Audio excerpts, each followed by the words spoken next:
editing me coming in here to say I got a review copy of this book for free, so thank you, Paizo. It didn't really color my opinions. Also, this is a re-upload, so people that are channel members will know that, and I did that so that I could be more careful about what I'm showing on screen due to copyright. My goal with this video is to mark all the big changes that happened to archetypes inside of Player Core 2. So, a lot of individual archetypes got changes and reworks, and not all of them will be direct buffs, most of them will be. So, let's get right into that with the Alchemist. So, the important things to know about Alchemist is that, and I'm going to have this all float around me now, they have standardized what a lot of those alchemical archetypes will do. And they then give you daily vials that you can then transmute into various items. And different archetypes may give different restrictions on how you need to use those items. So, therefore, the Alchemist archetype itself doesn't have any of those restrictions. You just get to have a handful of vials, which is really cool. And it lets you go through and then through further feats, get some daily preparation vials. You can go and grab other alchemist feats. So these vials actually do not have a requirement of like level as the archetypes did previously. You can now make items up to your character's level with these vials, which is super cool. So good job. Like, this is all of those alchemy archetypes are now much stronger because you can actually make on-level items with them. And that was the main thing holding them back. So all the alchemy-based archetypes, including Alchemist itself, are now all much stronger. The next archetype I want to talk about changing is the Champion archetype. Those of you that have been watching my channel recently would know that I made the bold claim that Champion archetype will not change, and that Champion reaction at 6 will not move. I was mostly right. The Champion reaction at 6 didn't move, getting lay on hands at 4 didn't move. What did change was the dedication itself no longer gives heavy armor from nothing. It now goes to light and medium, and will auto-scale at exactly level 13. If you already have both light and medium, it then gives access to heavy armor, which is nice. It's basically a slightly worse version of the pre-remaster Sentinel. And that's the change that Champion dedication was hit with. That is the one change to Champion archetype. Despite it being known as one of the most powerful archetypes, it was not heavily errata nerfed. And that's simply because Paizo does not like making people's former characters useless. And they do not do that lightly. So, things that are just barely over the line, like what Champion archetype is, will not get errata nerfed. Something that is ruining Pathfinder Society play by being such a big balance issue will very much so get errata nerfed because now it is disrupting their primary mode of getting people to play the game. Oh, and I should also mention, Sentinel did also get hit in a similar kind of way, where it only scales you up to Expert from the dedication itself. So no getting up to Master from a single dedication feat anymore.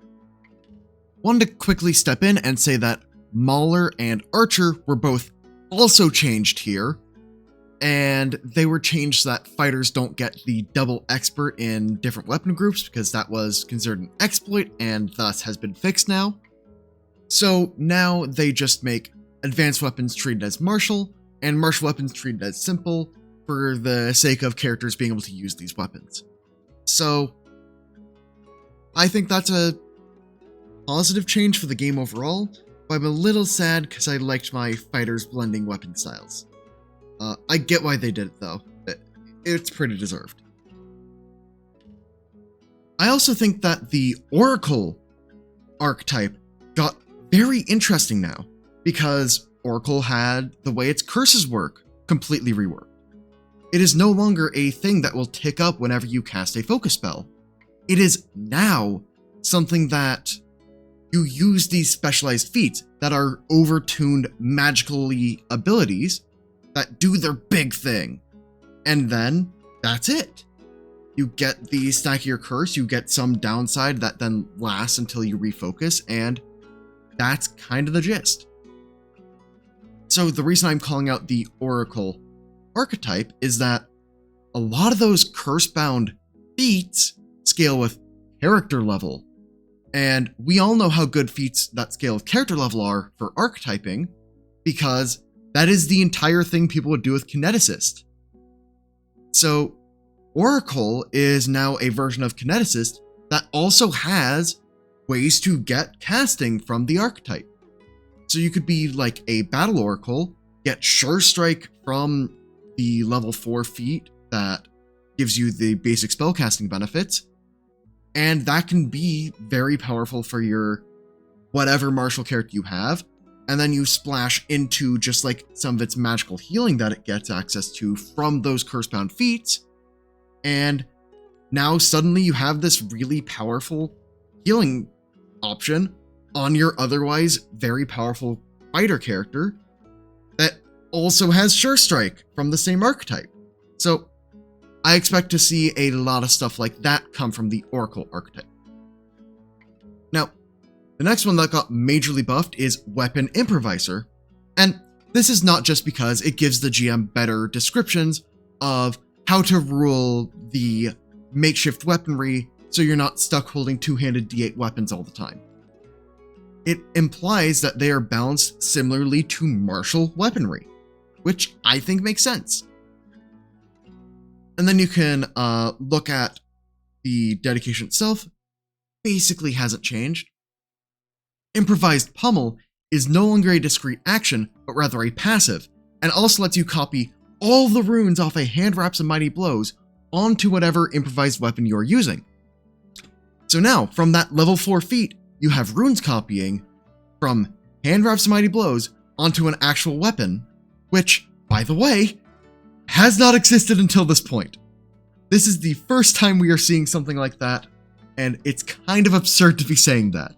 It is coming from the funny hit people with office chairs archetype rather than a serious item.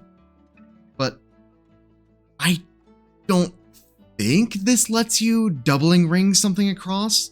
I don't think the wording supports that exactly, because I think that it's just the strike gains the damage dice instead of a weapon gaining the whole thing.